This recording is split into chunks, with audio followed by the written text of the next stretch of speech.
Fala, fala pessoal, sejam todos muito bem-vindos à primeira edição aqui do nosso CoffeeCast USA. Esse vai ser o podcast aqui do nosso curso do MedCoffee USA. Nós já gravamos aí diversos episódios, né, parte do Conforto Médico, mas a gente decidiu aí começar essa iniciativa para trazer convidados aí que revalidaram o diploma, tiveram experiência internacional nos Estados Unidos e podem compartilhar um pouco aí dessa jornada, da experiência e para mostrar para vocês que isso é sim um sonho possível aí de se alcançar e quais são os benefícios, né, de você conseguir revalidar o diploma e ter acesso, né, a todas essas possibilidades que advêm aí dessa oportunidade. Hoje eu tenho um convidado aqui muito especial, o primeiro convidado do nosso CoffeeCast USA, que já fez um conforto médico, né, com o Augusto e o Felipe, né, e ele focou um pouco mais na ortopedia, falou um pouco, né, sobre a experiência dele, mas eu resolvi trazer ele de novo para a gente falar exclusivamente sobre sobre a experiência dele, né, no Clinical Fellowship de Sports Medicine que ele fez na University of Iowa, né? Claro. E para falar um pouco disso e também falar sobre o Alternate Pathway para a ortopedia, né? Esse é um assunto aí que eu recebo contato de muitos residentes de ortopedia, ortopedistas já formados, bem estabelecidos no Brasil, que querem saber como é que funcionaria, né, essa possibilidade de você poder ser ortopedista nos Estados Unidos sem necessariamente refazer a residência. Então, Bruno, um prazer receber você aqui hoje. Muito obrigado. Bom, primeiro prazer aí em estar aqui novamente. Meu nome é Bruno Buturi, né? Para vocês que não me conheceram. Para quem já acompanha aí o MedCoffee, tem um podcast sim no Conforto Médico, um dos primeiros aí. A gente está inaugurando aí o CoffeeCast do USA. Perfeito. E para mim é uma honra estar aqui, né? Falar um pouquinho. São meio que 3 etapas que acho que são importantes para vocês. Né? Primeiro, por que eu fiz e qual foi o meu contexto de fazer a prova do USMLE. Fazer o Fellow, tanto aplicar quanto fazer o Fellow em si, o que isso agrega na sua prática. E depois o Alternate Pathway, que eu não fiz, não pelo menos a princípio eu não pretendo, mas ao menos deixei iniciado aí como um plano B, pelo menos no meu curto prazo aí, né? Então acho que são esses 3 momentos mais decisivos que a gente pode conversar aí, vocês certamente têm dúvidas. Então a gente esboçou alguma coisa no primeiro episódio, no conforto, mas isso são assuntos aí, se a gente dá 6 horas, a gente vai falar 6 horas sobre coisas, são diversos tips and tricks para ficar nos Estados Unidos, diversas etapas, pessoas que você conhece, networking, tudo é importante. E a gente vai passar por tudo aí, se tudo der certo. Maravilha, Bruno. Você quer falar um pouco sobre a sua formação em primeiro lugar? Eu acho que o pessoal gosta de saber aonde você se formou, aí você fez residência aqui, fez residência lá, se você puder falar um pouco. Claro, com certeza. Bom, assim como o Rafael, o Augusto também, a gente é do Hospital das Clínicas, né? Então fiz medicina na USP, depois fiz residência de ortopedia e traumatologia lá na USP. Após isso, eu fiz 1 ano de aeronáutica antes de entrar na ortopedia. Depois da ortopedia eu decidi fazer cirurgia de joelho, e aí fiz 2 anos de cirurgia de joelho.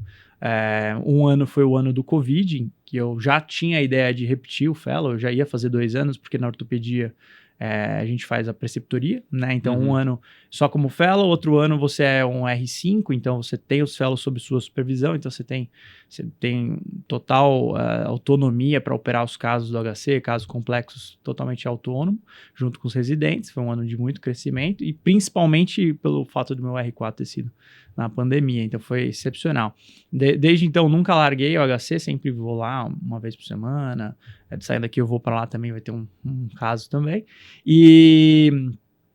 mas aos poucos naturalmente eu fui para o mercado privado, para o meu próprio consultório, e aí em algum momento desse processo eu me registrei para fazer os steps. Eu já tinha para fazer o Fellow. Eu já tinha os steps feitos na faculdade, né? E aí eu optei por fazer um Fellow de Sports Medicine. Então, para quem não sabe, cirurgia de joelho aqui no Brasil, você faz todas as cirurgias de atleta, cirurgias de reconstrução de ligamentos, cirurgia de menisco, tudo que é minimamente invasivo, artroscópico, por vídeo, mas também faz a prótese de joelho ou cirurgias maiores de joelho abertas, né? Nos Estados Unidos é diferente, então eles separam por joints, que é o sujeito que vai fazer prótese de tudo, ombro, joelho e quadril, e o Sports Medicine, ortopedista, que é o que faz a reconstrução ligamentar, a instabilidade de ombro, menisco, então tudo que é muito artroscópico, barra para atleta, minimamente invasivo, é o Sports Medicine, ortopedista Sports Medicine, que faz nos Estados Unidos. E é a área que eu mais gostava na ocasião, ainda gosto muito. E então foi o que eu optei fazer. Então, o que me agregou lá, ter ficado 1 ano lá, além de complementar a formação de joelho, é que também faço artroscopia de ombro, cirurgias para instabilidade de ombro, diversas patologias. Isso faz parte também da sua prática clínica aqui no Sim, Brasil. faz parte. Não tem como. Depois de 1 ano lá praticando isso, você adquire. Né? Então, foi algo que complementou a minha prática, além do joelho. Legal, maravilha. Como o Bruno mencionou, eu acho que a gente pode começar falando por que você resolveu revalidar o diploma, né? E um dos motivos, né, pelos quais eu trouxe o Bruno aqui foi que eu sempre menciono ele quando converso, né, com estudantes de medicina, porque muitas vezes durante esse período, né, da sua formação, você tá ali, não tem muito, assim, esse insight de deixar essa porta aberta, né, para o futuro, né, para oportunidades que venham a aparecer. Então, se você puder contar para a gente um pouco por que lá na USP, quando você estava 3º, 4º ano, né, você teve essa ideia de revalidar o diploma, como é que foi? Naquela época, qual que foi a sua motivação? Você já tinha certeza, eu quero fazer residência? Ou você já tinha traçado esse plano, não, eu vou fazer primeiro residência no Brasil, depois fellow, se você puder contar um pouco pra gente, eu acho que é legal. Claro, com certeza. Na verdade, tudo começou quando eu fiz um ano de Research Fellow na Harvard, em 2012. Então, eu fiz 3 anos de faculdade de medicina aqui, e aí no meu 4º ano, que seria o 4º ano, eu fiz um intercâmbio nos Estados Unidos, um Research Fellow, um Fellow de pesquisa.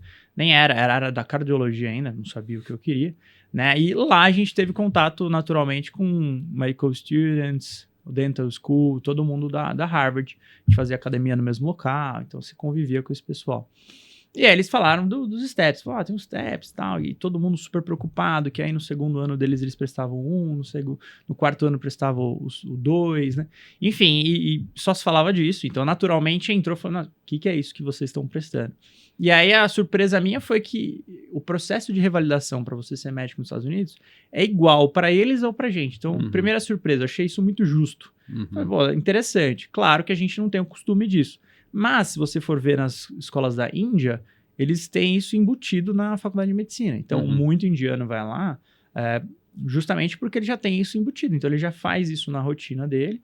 E eu achei isso excelente, porque se ele quiser continuar na Índia, ele continua. Se ele quiser fazer um fellow nos Estados Unidos e voltar para a Índia melhor, ele vai fazer isso. Se ele quiser migrar para os Estados Unidos, ele decide, né?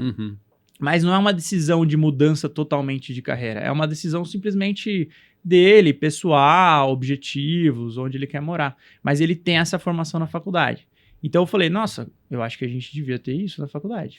A primeira coisa que eu pensei, falei, isso aí devia ser obrigatório. Na minha cabeça isso sempre foi obrigatório. E quando eu estava na faculdade de medicina, você está estudando aquilo. Claro, o Step 1 é um pouco diferente, tem coisas que a gente não vê aqui, mas de grosso modo, eram coisas que a gente devia aprender aqui. E quando eu voltei dos Estados Unidos, desse ano de intercâmbio na Harvard, eu voltei pro 4º ano, e eu falei, cara, a gente precisa estudar isso de uma maneira complementar. E eu falei, e eu sabia que eu queria ortopedia, então eu falei, eu já quero resolver isso durante a faculdade, né? E eu sempre achei que isso devia ser obrigatório para todos os estudantes de medicina, e eu tenho certeza que a gente vai ver isso se tornando assim, não sei obrigatório, mas com uma tendência fortíssima nos próximos anos, não tenho dúvida nenhuma. Né? Então, eu sabia que em algum momento eu ia precisar disso, e eu falei, deixa eu já fazer na faculdade, né? Então, no meu 5º ano, eu estudei pro Step 1, e depois da prova de residência, 2 semanas depois da prova de residência, eu fiz o CK, o TIR-CK, Clinical Knowledge, que é muito parecido com a prova de residência. Eu estudei 5 dias pro CK, então foi muito pouco. Mas é porque era mais parecido, então eu já tinha isso na cabeça, né?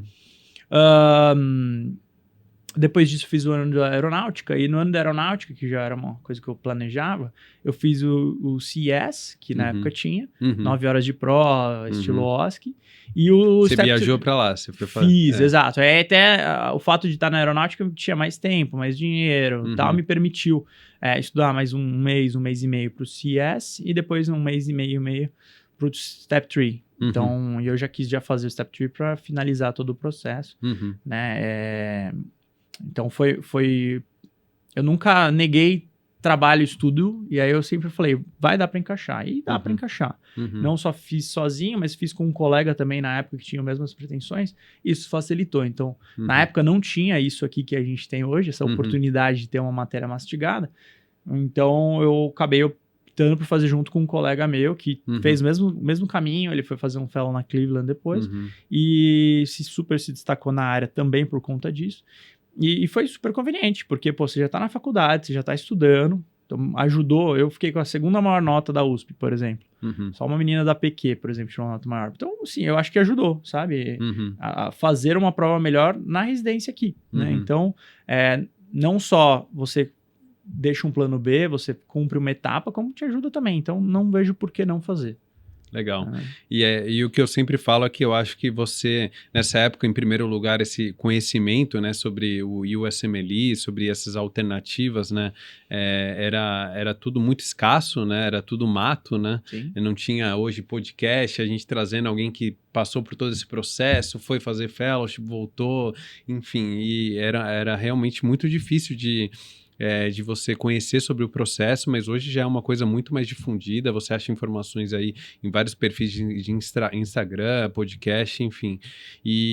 Mas eu sempre, assim, o que eu sempre falo é que eu acho que nessa época você já foi muito visionário de realmente de deixar essa porta aberta e no futuro isso veio fazer sentido para você. Você primeiro fez ortopedia na USP, né? E aí quando você terminou o fellow de joelho, eu acho que essa ideia voltou de querer ter uma formação lá, né? Super. Na verdade, você presta com 2 anos de antecedência. Então, então, já pulando um pouquinho para prestar o fellow, né? Quando você presta o fellow, o americano tradicional, médio, né? Ele presta no R4 dele e ele vai ter a entrevista dele no final do R4. Tá. E ele descobre, ele vai ter o match dele no programa de fellow, que seria o R6, no final do R4. Então, o processo de entrevistas, aplicações, é tudo no R4 do ortopedista, do residente de ortopedia nos Estados Unidos. E ortopedics são 5 anos lá, né? São 5 anos, então perfeito. Ortopedics são 5 anos. Primeiro ano é mais UTI, cirurgia geral, menos ortopédico. Lembro de rodar com alguns residentes. Exato, exatamente. Até porque eles têm que prestar o Step 3 ainda, então é meio médico ainda, / trauma. E aí o segundo ano pra frente é ortopedia total. No R6 ele é um residente sênior, então ele põe a mão na massa, mas ele já cuida dos residentes, que seria parecido com um preceptor nosso aqui.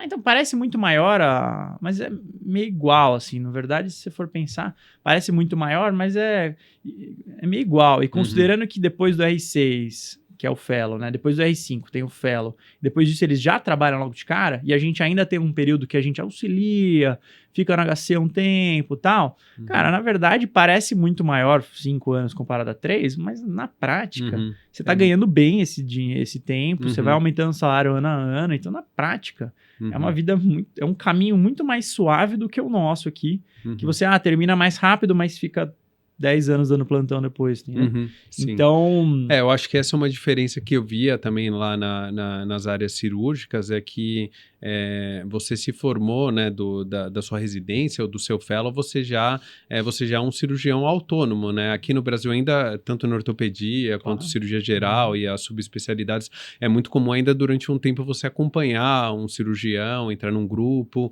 e lá não. Lá você terminou, você vai para a prática, né? Com certeza. Tem até um serviço que eu tava, tinha um recém-contratado, assim, tinha uns 3 anos de contratado, 100% de cirurgias é você que faz, né?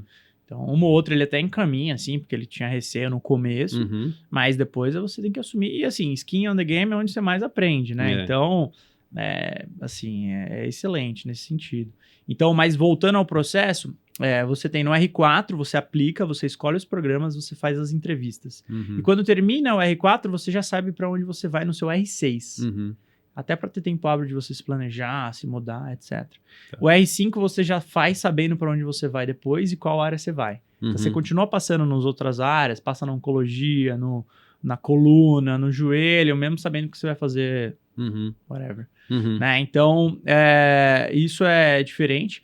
Agora, para a gente se adequar a isso, a gente aplica, né? Então, eu apliquei em 21 para ir em 23. Tá. Então, por que eu apliquei em 21? Porque você ainda estava na... Tava na preceptoria, foi o meu R5, né? Eu tava no R5, eu ainda estava fazendo as coisas. Na verdade, se for ver, nem é muito atrasado, se for ver. Porque eu estava ainda focado, estava com a cabeça no HC, na residência, no Fellow. Aí quando sobrou um respiro, que eu saí do Fellow, eu falei, vou aplicar. Por quê? Porque eu já tinha um Fellow e eu achei que isso fosse uma carta de recomendação maior.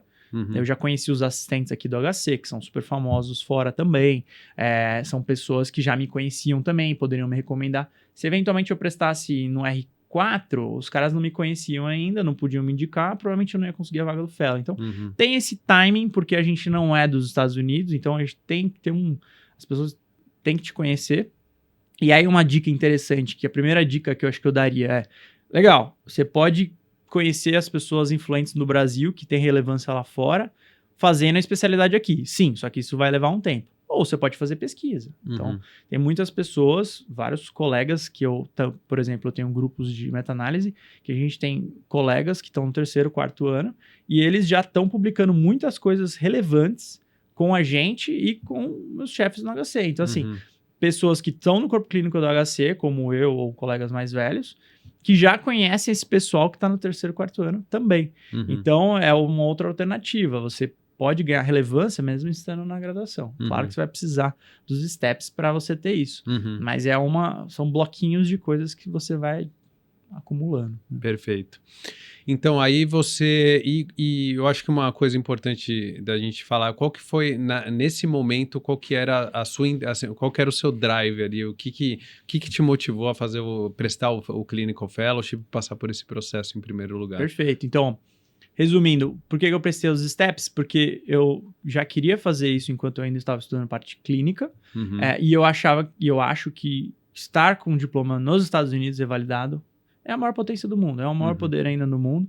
Então, a ciência como a gente vê hoje é o que os Estados Unidos produz, né?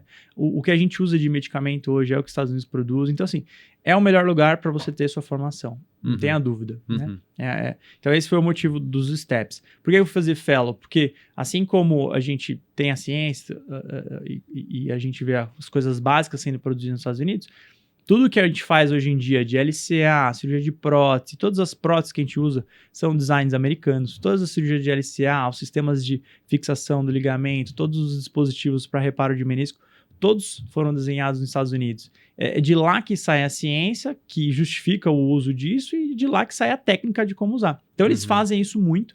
O sistema lá de assistência é um sistema que permite você ter o paciente acabou de romper o ligamento cruzado, ele vai ser encaminhado a um serviço, em 2 semanas ele vai estar operando, só que isso vezes 300 milhões. Então, o Brasil é grande, mas a gente não tem muita gente com acesso. Então, você vê que, na verdade, o volume acaba enxugando pelo pouco acesso das pessoas. Sim. Lá todo mundo tem muito acesso, lá se produz muita ciência, com a técnica correta, então o volume de cirurgia, para você que quer ganhar uma mão, quer ganhar uma experiência na área, assim, tudo que você faz em 5 anos aqui, lá você vai fazer em 6 meses. É assim, a gente tinha 6, 7, 8 cirurgias por dia, a mesma cirurgia. Então, assim, depois de um dia, uma cirurgia que é um desafio para mim aqui no Brasil, por exemplo, cirurgia do ombro, chama Latar G, era um desafio aprender, porque a gente tinha uma no HC cada 3 meses. Lá em um dia eu fiz 3. Aí, pô, não tem como você não aprender aqui. Você fica bom porque você faz muito, né? Então, eu acho que esse é o principal motivo para você revalidar. Melhorar o seu currículo em termos de saber fazer mais coisas, e se de quebra você gostar de morar nos Estados Unidos, é a única saída para você conseguir trabalhar lá como médico na sua especialidade. Eu acho que isso é importante hoje. A gente vê vias alternativas de você poder ser médico lá, né? Enfim, a gente vai falar um pouco sobre o alternate pathway, talvez para um ortopedista não refazer a residência, existe essa possibilidade. Existem aí leis estaduais que hoje tá muito em voga, o pessoal está falando muito, mas não existe não existe nenhum jeitinho para o USMLE. Essa é uma parte do processo que você tem que pagar, e então isso eu acho que é importante, uma mensagem para o pessoal. Você deve ter conhecido várias pessoas lá, conhecido até ortopedistas que não necessariamente fizeram treinamento lá, mas todos tinham o USMLE, né? Não tenha dúvida nenhuma. Sem o USMLE, você não é considerado médico, você pode ser o médico que for das estrelas, vai chegar lá no centro cirúrgico e não vai encostar no paciente. Você não pode conversar com o paciente. Então, esse é o primeiro, é o seu CRM, né? No Brasil não é assim? Quando você não tem CRM, você não ganha nada. Quando você ganha, você vai dar o seu plantão, você dá amplos poderes. Lá a mesma coisa, você não consegue fazer nada na área médica, você pode só observar, mas a relevância disso para um currículo é mínima, né? Mas super legal também, acho que é válido, mas não se compara a um fellow hands-on, né? Então... E quando você terminou o período lá da FAB, enfim, que você fez, ali não passou pela sua cabeça fazer a residência nos Estados Unidos. Como é que foi esse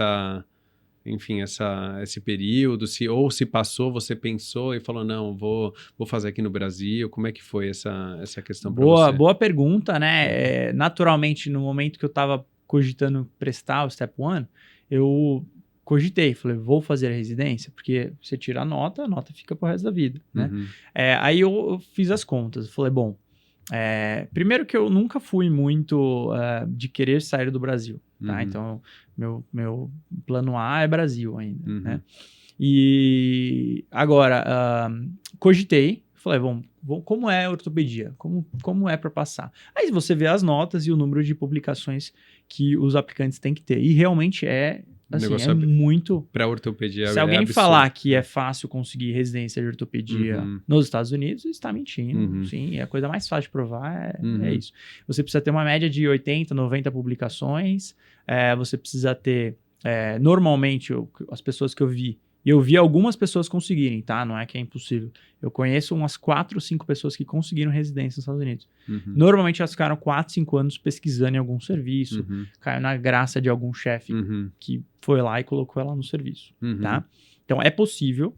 Se você quer ir para os Estados Unidos e você só quer fazer ortopedia, você tem todas as condições, você pode fazer isso, né? Agora, é um caminho que vai te gastar um tempo, uns 4, 5 anos. Investimento pessoal, financeiro, muitas vezes, porque o Research Você Fellowship não é sempre que você vai, num primeiro momento, conseguir uma vaga remunerada. Então, assim, existe um preço a ser pago por esse o tempo caminho. Ali, né? Você vai ser médico já, e de repente você vai ser médico e você vai querer ficar aí 5 anos ganhando menos, né? Fechando o ano no 0 a 0. E você tem que ter certeza que você quer morar nos Estados Unidos, né? Que era uma coisa que eu nunca tive, assim, não era uma intenção.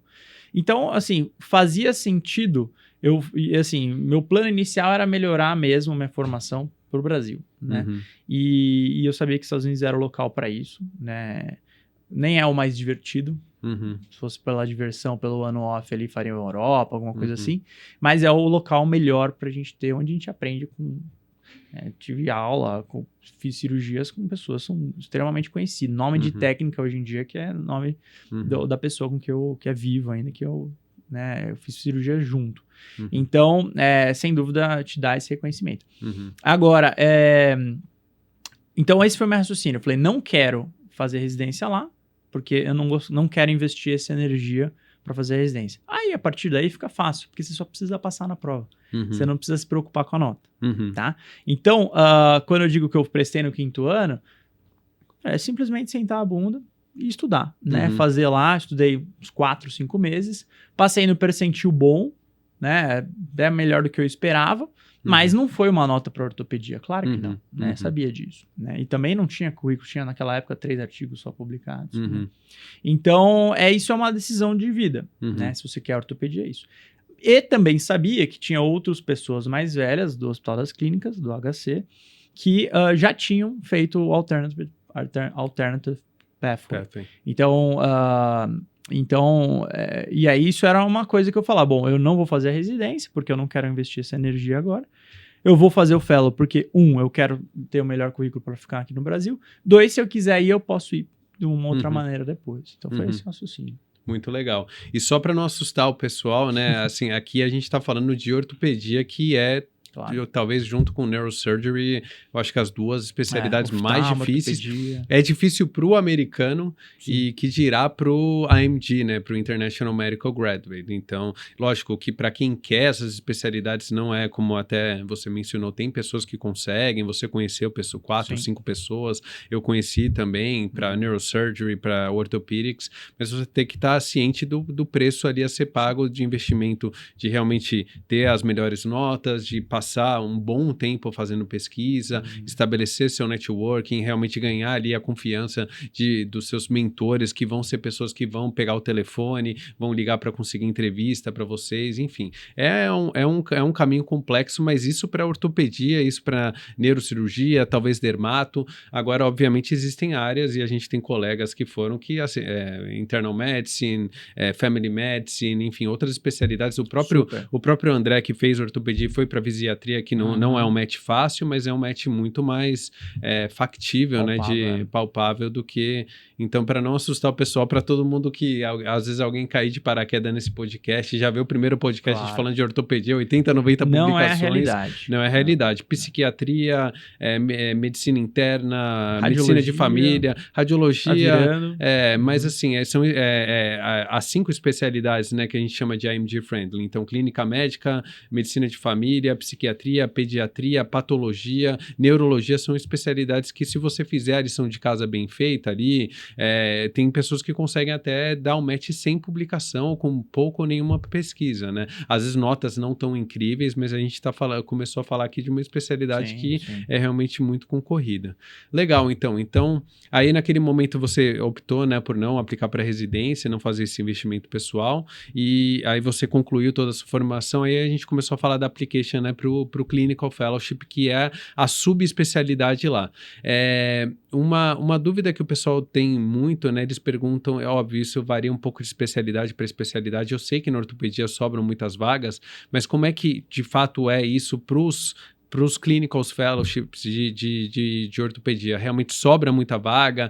Porque é nessa que um estrangeiro tem oportunidade quando sobram vagas então, se você puder falar um pouco, acho que isso o pessoal me pergunta bastante. Claro, acho que essa é uma das maiores dicas também, né? O vacancies, né? Que é as vagas remanescentes. Todo ano sobra, nem sempre sobra das áreas mais concorridas. Então, o que é o mais concorrido? Acho que hand surgery, sports é bem concorrido, spine também é muito concorrido, né? Aí as menos concorridas, oncologia, pé e tornozelo, joints é concorrido, mas tem muita vaga, então sempre sobra. Então, a dúvida é se sobra de qualidade. E aí, por isso que aí é interessante você conversar com alguém que já saiba, já conhece alguém nos Estados Unidos, então, pessoas que já tiveram essa experiência conseguem te ajudar. Esse é um fellow bom, esse é um fellow ruim. Porque tem fellow lá e pensa, você tá na sua casa, você vai e coloca o xizinho lá, University of Alabama. Você não tem a mínima ideia se é um hands-on, hands-off, você não consegue falar com ninguém. Então, isso que é o maior fator de insegurança. Você vai se mudar, você vai garantir que você vai se mudar para ficar um ano em um lugar, fazer alguma coisa, só que você não sabe se ela é boa ou não, exatamente. Então, até por isso que nos R4, o R4 Ortopedia, ele fica o ano inteiro pesquisando o serviço, perguntando e tal. Isso a gente não tem. Isso é uma coisa que eu adquiri lá, porque eu conheci muitos fellows, e aí quando você conhece muitos fellows, eu mesmo quando eu estava aplicando, eu já vou falar que eu apliquei de novo, eu quando estava aplicando, aí sim, eu me senti mais parte do contexto. E aí eu falava, e esse aqui é bom? E esse aqui é ruim? Quando você reaplicou para outro fellow, eu apliquei. Né? Tá. Então, a gente não tocou sobre esse assunto, mas eu fiz um ano de fellow de 23 a 24 na University of Iowa. E aí, quando eu estava lá, eu me interessei muito pelo contexto, pelos salários, fazer uma ótima medicina, ser reconhecida, as pessoas querendo te contratar depois. É um contexto totalmente diferente do que acontece aqui, né? E na grande maioria das vezes. E aí, eu apliquei para um outro fellow. Então, o ano que eu estava lá, eu estava aplicando para um outro fellow. Só que como é 2 years in advance, seria não na sequência de Iowa, seria depois. Você teria um gap year, né? Exatamente. Seria agora, 5, 6, né? Então, seria 23, 24, volta para o Brasil 4, 5, depois 5, 6, seria o meu segundo fellow. E aí, só que aí eu tive uma visão de dentro. Então eu já pude perguntar qual fellow é bom, qual é o fellow que não é bom, qual que é hands-on, qual que é hands-off. Porque mesmo sendo clinical fellow, tem alguns que você opera pouco. Porque você entra na prática privada de algum bambambam de LA, algum bambambam de Nova York, você vai só tocar. Então, o serviço, muitas vezes serviços famosos de private practice, você é o que menos opera, né? Então, esse é um problema, né? Então, e aí que vai você conhecer alguém que possa te orientar e saber qual que é um fellow bom, qual que não é, né? E aí você basicamente aplica. Então, simplesmente você põe um check, aplica 40, 50 lugares. Tem lugar, igual na residência, que você aplica, que ele já fala, ó, não é immigrant friendly. Tem lugar que não fala nada e as pessoas já sabem que são immigrant friendly. E você vai aplicando e você vai conseguindo as suas entrevistas. Bacana. E o que eu já ouvi, né, e eu acho que isso é interessante para o pessoal que está ouvindo aqui, que quer saber essa possibilidade de você aplicar para Clinical Fellowships depois da residência aqui no Brasil, né, o raciocínio, né, que eu falo para o pessoal especialidades lá, que como, por exemplo, orthopedics, como a própria neurosurgery, especialidades que você se forma, são formações longas, são formações que às vezes mesmo os americanos fazem pesquisa antes de... são especialidades que as pessoas, própria radiology, dermatology, são especialidades que as pessoas saem já ganhando muito bem. É um tempo de formação muito longo, né? Neurosurgery, se não me engano, são 7 anos, né?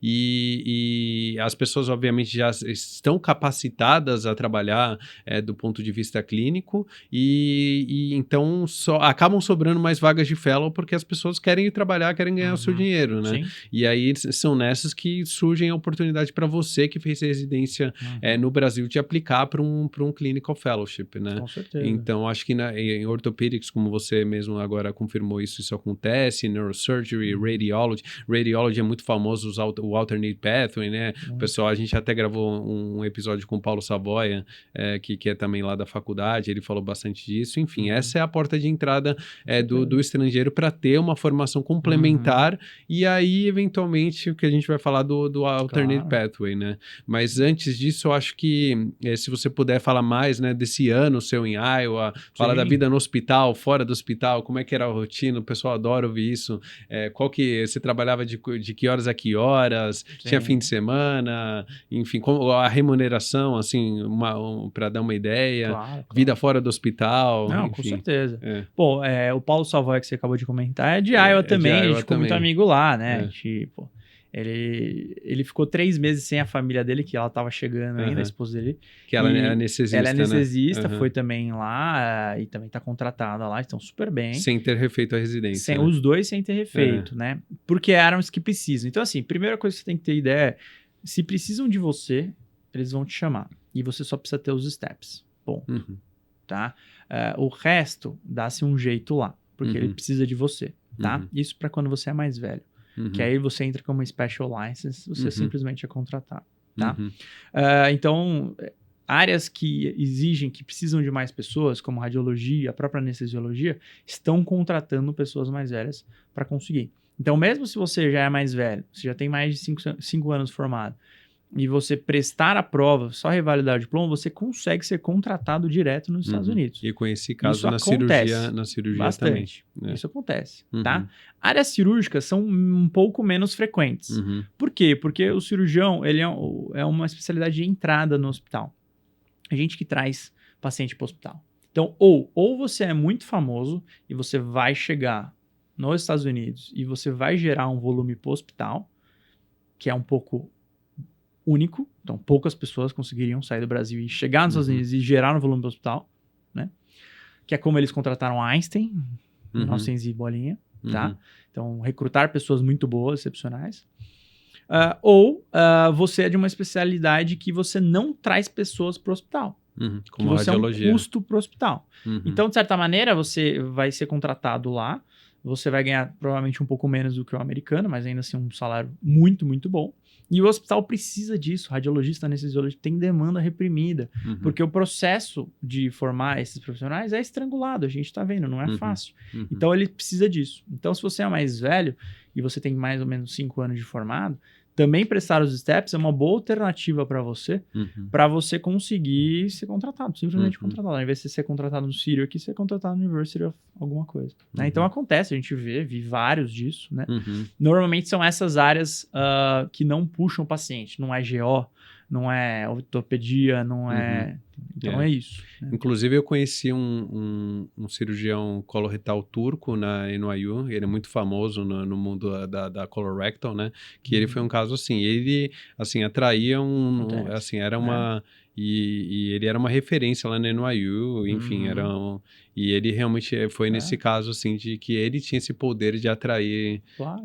E eu acho que depois ele até foi para outro serviço, mas é realmente nesse contexto que você falou Tem um cirurgião de joelho da Bélgica que tá na Mayo Clinic, que também é super famoso. Acontece, mas assim, é menos provável, tá? Então, e são pessoas já com carreira. Tem um próprio brasileiro, cirurgião de joelho também de Ribeirão Preto, que foi contratado também, Missouri. Então, assim, acontece, mas não é o que a gente provavelmente está discutindo aqui. Para áreas cirúrgicas. Agora, para a área de radiologia e anestesiologia é bem possível, tá? Então, para você entrar na residência não é fácil, mas para você conseguir o Alternative Pathway é factível. Sim. É mais factível, tá? Na área da ortopedia é factível o Alternative Pathway. Eu conheço 7, 8 pessoas que conseguiram, brasileiros, fora... Conheço mais 2 turcos, 2 iranianos, mais um sírio, um monte de gente que eu conheci nesse meio tempo. Também um holandês. Então, tem várias pessoas e você consegue. E aí, a dica seria, obviamente, tem que fazer os steps. O primeiro fellow, para você conseguir, você tem que escolher a área que você quer. E aí, é por isso que é interessante ter alguém para perguntar, ver qual que é bom, qual que não é. E escolher uma área... que você acha chave, então foot and ankle, por exemplo, tem muito fellow sobrando e pouco assistente sendo contratado, então é mais fácil de você conseguir uma vaga como assistente depois. Então já ter isso na mente, se você quer fazer perto do tornozelo, você faz, né? E você consegue fazer o fellow, esse vai ser o seu primeiro. À medida que você vai ficando lá, aumentando sua exposição nos Estados Unidos, você vai conseguir um segundo melhor e um terceiro melhor. As próprias pessoas do seu serviço vão advocate for you. Com certeza. Você vai mostrando, vai conhecendo pessoas, você vai no congresso, um ano do fellow, um ano muito rico, eu já vou falar sobre isso, e aí você vai melhorando o seu nível. Quando você faz o terceiro, você está super bem posicionado, você já conheceu gente ao longo desses 3 anos e você vai ter uma chance de ser contratado gigante. Né? Então você faz 3 anos de clinical fellowship para poder depois ser contratado. Você conheceu algum caso que conseguiu com menos tempo de clinical fellowship ser contratado como attending physician? 3 anos. 3 anos é o mínimo. Teoricamente 1 ano na Flórida, teoricamente 2 anos em Massachusetts e um monte de estado, mas assim, na ortopedia, que é uma especialidade que eles só vão te contratar se você é bom mesmo, 3 anos, tá? Então, assim, não recomendo, nem ponha isso na cabeça na ortopedia, tá? Na uro, eu conheci um que fez com 2 anos, e aí varia de especialidade para especialidade, né?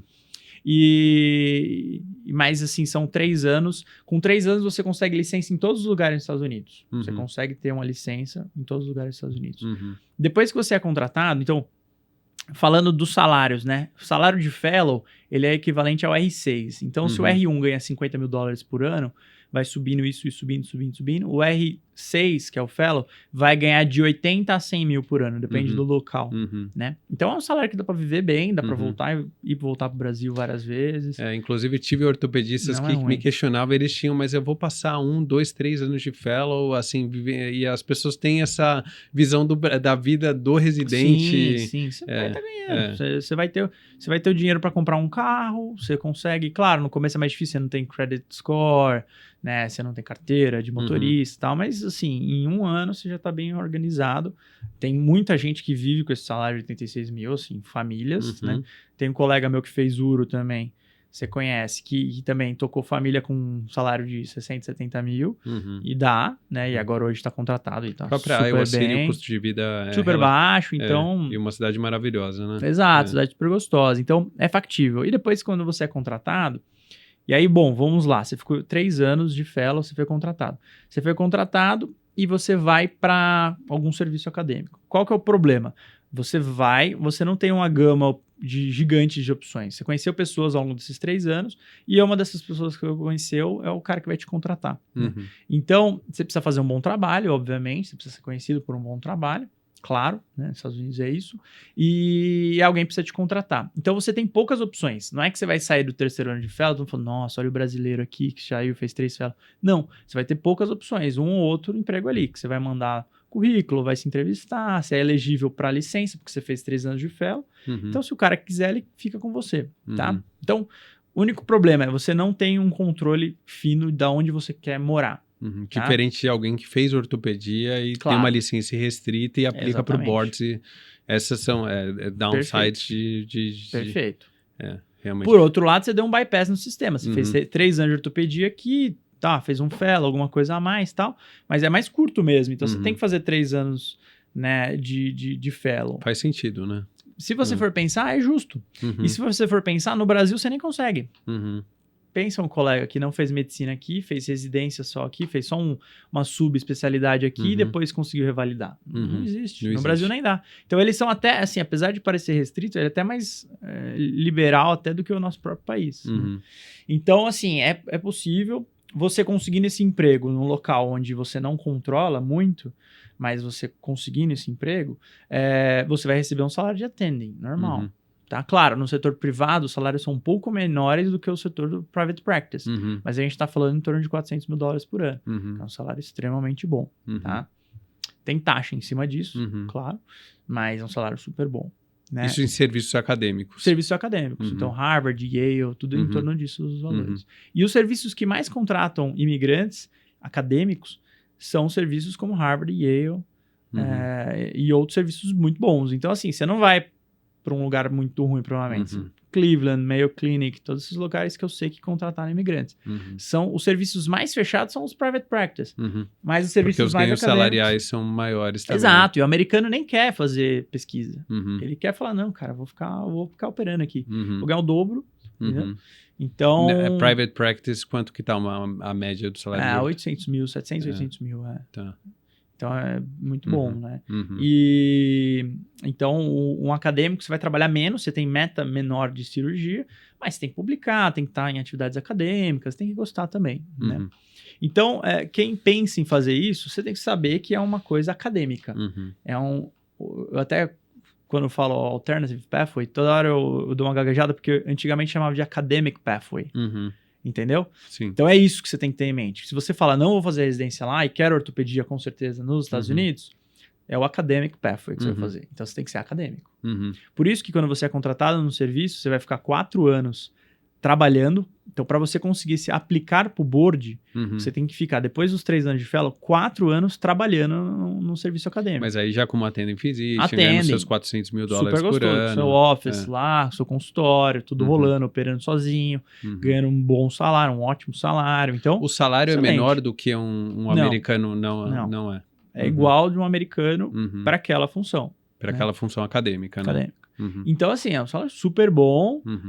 Então, assim, muitas pessoas, depois que conseguem o emprego, elas até perdem a pressa para tirar o board, que é a próxima etapa. Então, mas qual que é o limitante pro board? Que é a prova que te dá amplos poderes para você trabalhar em qualquer lugar. Você sair da onde você está para ir trabalhar em qualquer lugar. Mesmo no private practice. Você vai ficar 4 anos ao menos no serviço acadêmico, você precisa. Se você trocar de serviço acadêmico, você começa do zero essa contagem. Sair da Harvard para Yale, começa de novo. Então isso é um problema, você tem que estar estável ali, né? Então você tem que fazer meio que tudo que precisa fazer. Não adianta você ser rebelde, falar, não vou fazer. Você vai ser despedido e pronto, né? Então, mas isso não é um problema para quem topou tudo isso até agora, né? E você vai ficar esses 4 anos ganhando bem. O que acontece muito é que, como você está confortável, você já está ganhando bem, normalmente você não fica correndo para fazer em 4 anos. Mas nesse tempo, você precisa ter publicações, ser relevante na área, divulgar seu nome, aparecer em congressos, para você ser considerado por aquela instituição que te contratou Associate Professor. A partir do momento que você tem esse degree acadêmico, você pode aplicar para o board. Aplicou para o board, acabou. Você tem o board, tem a licença, é tipo a SBOT, é a prova da Sociedade Brasileira. E aí você pode, inclusive, migrar para private practice e ganhar... Private practice, ir para qualquer lugar, qualquer outro estado, você simplesmente manda seu currículo e fala, eu sou isso, faço isso, e posso trabalhar lá. Então, muito bom, né? É um caminho longo, claro. Ele é mais... Então, basicamente, são esses 3 anos de fellow que seriam essa insegurança, porque... Cada ano você vai ter que estar em algum lugar, né? Então isso é um problema. E você vai ser contratado... Você não pode fazer no mesmo serviço, mesmo... nem trocar de... Você poderia, mas na prática eles preferem trocar É uma exposição fellow. diferente Isso, também. É uma exposição diferente, eu acho. Acho que é o mais do mesmo, assim. Então, na prática, você troca de local. Não conheço ninguém que fez, assim, 3 no mesmo, assim, sabe? Você pode ir pra Boston. Então. E o seu match foi em Yale, né? Isso, Aí, durante o ano que eu estava na Universidade de Iowa, eu apliquei de novo e dei match na Yale, né? Fantástico, né? Confesso que eu apliquei quando surgiu a oportunidade de fazer a entrevista na Yale. Eu fui, assim, com unhas e dentes. Fui na entrevista com unhas e dentes. Muito incrível lá, eles são demais. Eu já tinha feito um observer lá durante o R3, que talvez tenha me ajudado a ter a carta de recomendação e tal. Mas o fato de estar na Universidade de Iowa, que é muito famosa na área de esportes lá nos Estados Unidos, me ajudou certamente, porque era um candidato forte, né? No final, depois você tá comparando. Na entrevista, eu tava me comparando com os R4 lá. E eu era um fellow R7, já 8. Então, assim, eu era melhor do que os outros candidatos, entendeu? Então, isso que é a grande mudança, é que a partir do momento que você tá lá há um tempo... Entra no sistema... E eu entrei no sistema, eu estou no sistema, assim como um R4 americano, só que eu sou melhor que ele, porque eu tive mais experiência, tanto no Brasil quanto aqui de vivência. Você é avaliado pelas mesmas métricas. Então, na entrevista tinha 15 americanos, até falei com a minha namorada na época, falou, putz, tem 15 americanos, não vai dar. Só tem eu aqui de brasileiro e tal. Também foi a minha surpresa que quando teve o ranqueamento, eles me selecionaram. E era fellow do quê? Era outro fellow de Sports Medicine exatamente. Também. Legal. Né? Então, outro fellow de esportes, tem gente que muda de área, faz foot and ankle, porque aumenta a chance de você ser contratado. Aí é uma lógica que, de novo, você precisa conhecer alguém do meio que está por dentro do que tem escassez, o que não tem. É uma coisa que eu, conhecendo gente lá, você liga lá e fala, e aí, como é que tá agora o fellow tal? Porque é uma coisa vívida, né? Muda, né? Então, o que é mais... o que tá menos concorrido esse ano? O que tá menos concorrido esse? Então, você vai comendo pelas beiradas mesmo. E aí, de repente, você tá lá junto com todo mundo e tá melhor, né? Então, é possível. Sobre o fellow que eu fiquei devendo, cara, uma experiência sensacional, assim, vamos falar de coisa boa, né? Porque toda essa jornada é realmente... algo denso, né? É denso, porque são decisões de vida, né? Agora, sobre o fellow é maravilhoso, né? A partir do momento que você entra lá, primeiro que no D0 você é muito bem recebido. Eu era fellow único, então assim, todo mundo quer te conhecer, todo mundo quer entender quem que você é e tal. O americano recepciona muito bem o brasileiro, ou o estrangeiro de modo geral, nessa posição, assim, não tenha dúvida, tá? A gente ouve as coisas na mídia e tal, mas isso é outro contexto. Lá nesse contexto, como o fellow é que o queridinho de tudo, né? O residente... O residente segura o rojão de tudo e o fellow é o que tem todos os louros. Eu ficava até com vergonha, porque todo mundo acordava cedo para dar alta, eu chegava meio que 8 horas lá e tava tudo meio que pronto para mim. Então, e é hands-on full. Então, eles se preocupam com que você aprenda muito e que você faça bastante. Então, ele tem reuniões mensais, falando, e aí, tá aprendendo bastante, estão deixando você fazer, você tá fazendo. Por quê? Porque se eu falar que é ruim o fellow, eu vou falar que é ruim para os próximos fellows. Inclusive, eu participo da seleção dos outros fellows. Eu ajudei o pessoal de Iowa a selecionar os outros residentes. E eles conversam comigo para eles saberem se o serviço é bom. Então, se não for de fato bom, eu vou falar. E vai ser um fellow que vai sobrar. E eles não querem isso. Eles não querem não ter alguém ali ajudando o serviço. A USP quer continuar sendo boa porque eu falei que é boa e as pessoas querem continuar indo na USP, né? Então, isso que é interessante do sistema. Então, eles querem que seja bom para você. Então, como que é? Basicamente, a rotina era 3, 4 vezes por semana no centro cirúrgico, operando, hands-on total. No começo, ele vê como que você é, se você sabe operar, se não sabe, ele vai deixando aos poucos. Então, depois de 2, 3 semanas, joelho, por exemplo, já deixava fazer praticamente tudo, porque eu já tinha feito tudo aqui no Brasil. Agora, ombro e artroscopia de quadril, por exemplo, é uma coisa que eu tinha pouca experiência aqui no Brasil, artroscopia de quadril, nada praticamente. E aí foram ensinando do zero. Então, eles vão pegando na tua mão e vão te ensinando do zero. E aí, até que de 6 meses para frente, você tá fazendo praticamente tudo sozinho. Claro que o assistente é o dono do caso, então ele fica junto, mas você que tá fazendo praticamente tudo, né? Então é muito legal isso. Uma vez por semana era na clínica, então você atendia os pacientes, prescrevia, dispensava, normal, como médico mesmo, você tem uma licença do estado, então você tem toda a liberdade. Claro, você discute os casos, até porque o caso é de um ambulatório de uma outra pessoa, então por uma questão de respeito você discute, fala, pensei em fazer isso, tal, o cara ok e tal. E aí, nos finais de semana, a gente cobria muito esporte. Então, eu fiquei 5 meses cobrindo a temporada inteira do futebol americano, cobri beisebol, cobri basquete feminino. Então, e o esporte, principalmente em Iowa, que faz parte da Big Ten, que é uma confederação gigantesca lá nos Estados Unidos, é a maior, que agora tem 18 universidades, é a maior já dos Estados Unidos. A gente ficava viajando, todo sábado viajava. Viajava na sexta-feira, o jogo era no sábado, aí voltava sábado à noite para Iowa. Pro time da University of Iowa. Sim, viajava de avião, voo fretado da United. Que legal. Né, assim, muito legal a experiência. O time inteiro é patrocinado da Nike, então ao zero você recebia 5 caixas de roupa, não conseguia usar tudo ainda. Então, assim, muito legal a experiência, acompanhava os treinos, era na rotina. Eu saía, atendia 5 pacientes, aí 9 horas tinha o treino, ia no treino, voltava para a clínica, depois ia operar. Então era assim, super encaixado numa rotina maravilhosa. E o americano, ele é muito produtivo. Então ele tende a fazer tudo até as 4 da tarde. Então ele é muito produtivo, é super intenso, você praticamente não almoça ou não almoça até 4 da tarde. Depois disso, off. Não mexia nisso. Então, assim, nenhum dia eu passava das 4, assim. Uma vez, 2, eu devo ter passado das 6 no centro cirúrgico. Então, muito legal, muito conveniente. A gente sabe que no Brasil a gente tem uma produtividade baixa, né? Você fica esperando sala cirúrgica, aí vai lá, tem trânsito, turnover da sala. Então, é uma coisa, assim, muito...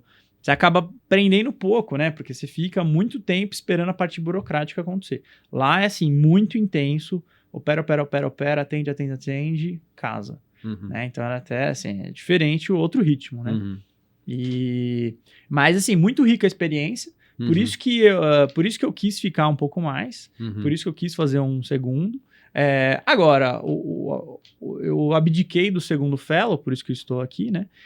Porque começou a esbarrar no quesito de minha carreira no Brasil. Se eu decido fazer uma carreira no Brasil, fazer mais um fellow ia atrapalhar meu consultório. Então eu já estava com ele de 21 a 23, já estava com ele indo aquecido, muito bem, né? Aquecido, aí você para um tempo, né? Aí não faz sentido, uma hora você tem que decidir, você quer viver no Brasil ou você quer viver nos Estados Unidos. E eu digo mais, se você quer viver nos Estados Unidos, não tem nada que você faça aqui, a não ser prestar as provas, que é a única coisa que você consegue fazer aqui no Brasil, que pode te ajudar muito. Nada além de prestar as provas dos steps, você vai fazer aqui para te acrescentar muito, tá? Eu falei desse pessoal que era muito bom, brasileiros muito bons que foram diretamente contratados. Isso é exceção da exceção. São pessoas outliers das suas áreas ou pessoas que eram muito boas já na área delas também, que faziam áreas que estavam precisando de gente nos Estados Unidos e foram contratadas lá, tipo rádio, anestésia.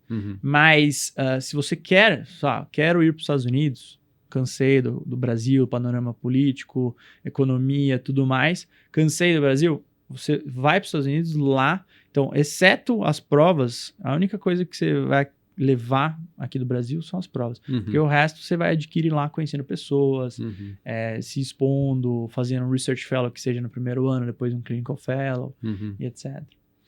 E aí, você acha que, assim, pela sua experiência lá e hoje, o que você consegue colher de frutos disso aqui no Brasil, assim, como é que é isso para você? Com certeza, eu acho que algumas coisas a gente ganha um certo respaldo de colegas da área, porque sabem que a trajetória de fazer um clinical fellow nos Estados Unidos não é fácil, e ao mesmo tempo sabe que todo mundo sabe lá, todo mundo que é do meio acadêmico ou médicos de prestígio aqui no Brasil já tiveram pelo menos uma experiência fora nos Estados Unidos de observer e eles já conviveram com clinical fellows. E eles sabem que é muito intenso, é muito rico o que você aprende no ano do fellow. Então, assim, uma coisa que acrescentou foi todos os meus iguais ou chefes ou mais velhos, todos sabem que você tem uma formação boa. Tá? Então, e acho diferenciada que também. Diferenciada, né? Então, formação boa, diferenciada, então isso sim te dá um respeito nos iguais, né? Porque é uma coisa que poucas pessoas fazem. Número 2, os pacientes sabem que é uma formação boa, tá? Acho que não tem a dúvida. Isso em termos de consultório? Em termos de consultório, acho que isso traz, com certeza, pacientes, porque faz sentido, acho que é diferente. Hoje em dia a gente está lidando com muitas pseudo-formações, né? Formações duvidosas aí, que as pessoas se auto-intitulam tudo. E quando você vê de fato que tem você tem que saber se destacar, claro, você tem que saber vender isso. Mas quando você vê de fato uma pessoa bem formada, né? Você fala, poxa, eu quero isso para mim, né? Uhum. Então, eu mesmo, eu até conto um exemplo, o meu assessor da XP era um cara que simplesmente a XP colocou para mim lá, né? Aí eu falei, puta, em algum momento eu parei e falei, deixa eu conversar com esse cara. Aí eu fui ver que ele não tinha formação nenhuma. E aí eu parei, olhei e falei, tinha um colega meu do cursinho que era muito bom, que fez FE, Faculdade de Economia e Administração da USP. Eu falei, cara, você trabalha na XP, você vai ser meu assessor. Tipo, chega, sabe? Eu acho que a gente não pode se deixar levar. No Brasil, tudo pode tudo. Então, a gente tem que saber filtrar. Eu falei, cara, eu quero alguém bom cuidando de mim. Então, eu aplico isso para as pessoas que me prestam serviço, digamos assim. Eu acho que um paciente também me procura por conta disso. Então, sem dúvida, agrega nesse sentido. Né? Muito legal. Eu acho que, porque assim, talvez quem pegou só trechos desse podcast e pelo fato de você ter voltado, pode dar a impressão de que não valeu a pena, mas muito pelo contrário. E eu acho que o que é importante, a gente estava até falando disso antes de começar o podcast, é que muitas vezes as pessoas, tanto estudantes de medicina, médicos recém-formados, especialistas, elas já querem começar o processo com um plano perfeito e ali bonitinho de como vai ser sua trajetória desde o dia que você senta na cadeira e abre o banco de questão, começa a estudar até a carreira. E muitas vezes não é assim, né? Muitas vezes você começa o processo e as portas vão se abrindo, os caminhos vão se abrindo. Conheci muitas pessoas que começaram e talvez pretendiam fazer um alternate pathway, um clinical fellowship, e aí muitas vezes consideraram fazer uma residência mais tranquila, internal medicine, com ganho salarial ali para um investimento de tempo de 3 anos, que é fantástico. Você vai ganhar ali seus 250, 300 mil dólares ano, e a mensagem é essa, assim, a vida vai acontecendo e muitas vezes você não consegue no primeiro momento, quando você ouve falar sobre o processo de revalidação, você já trilhar saber qual que vai ser o caminho. Para você fez total sentido você se formar bem lá, fazer uma subespecialização, voltar para o mercado brasileiro, se destacar. Você ainda tem a porta lá dos Estados Unidos aberta, então se você quiser aplicar e fazer 2, 3 anos de clinical fellowship, o caminho do alternate pathway ainda está com certeza aberto para você, e realmente enfatizando essa questão que a gente trouxe no podcast no começo, de que hoje, se você está assistindo a gente e é estudante de medicina, é uma das poucas, eu acho que, assim, ao meu ver, óbvio, eu sou um pouco enviesado, mas eu acho que a coisa que mais pode te trazer frutos, né, na faculdade não é liga acadêmica da hipertensão, não é diretor acadêmico, enfim, eu acho que hoje revalidar o diploma é algo que talvez na época quando você começou você não tinha muito bem isso claro para você. Eu acho que você teve essa motivação que eu achei bem bacana que você trouxe aqui, de que não só pelas portas que vão se abrir, mas pelo conhecimento também, né, que as provas trazem. Então, assim, eu acho que essa é uma mensagem muito legal de deixar para você que é estudante de medicina assistindo, que é o melhor investimento que você vai poder fazer durante a graduação, em termos de portas abertas no futuro, e talvez poder ter uma experiência fantástica igual eu tive e você teve, e também de conhecimento, né? Eu acho que conhecimento, se destacar, eu acho que é algo muito válido. Mas é isso aí.